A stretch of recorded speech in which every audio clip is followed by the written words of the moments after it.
My heritage is that of migrants who became immigrants when they were allowed to stay several generations ago. I'm Harold Marcotte, and I'm running for the position of Secretary Treasurer.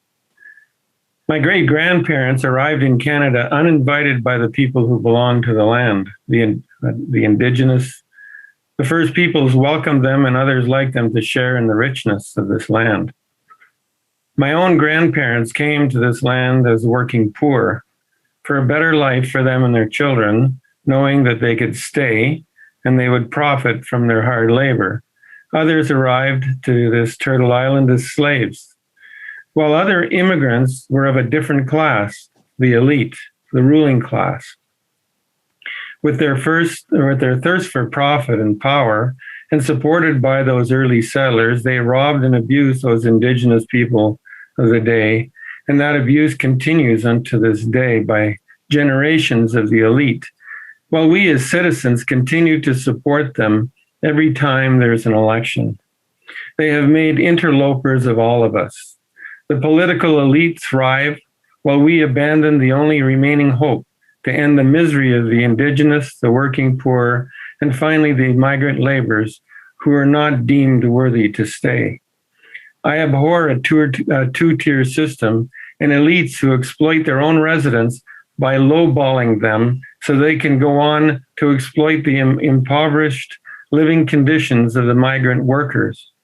Migrant workers who have to pay illegal fees, face extortion and debt bondage, living in substandard dwellings and unsafe working conditions, isolated from their families with no rights, no status, and no voice. Workers who are deported if they're injured or abandoned if they get ill. We claim to have abandoned slavery in this continent. Really? I believe that migrant workers, the precariously employed, the traditionally unrepresented, must be welcomed into the House of Labor with trust and with open arms.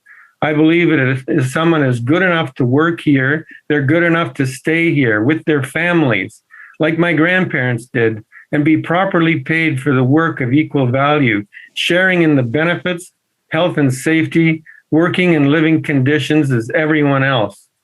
Canada must not continue to propagate the great divide between the rich North and the poor South, and get out of the exploitation business within and beyond our borders. Some good can come from a temporary foreign worker program, but what we have today needs to be seriously overhauled to eliminate the loopholes and opportunities for legal and illegal exploitation of the poor, working class, and migrant workers.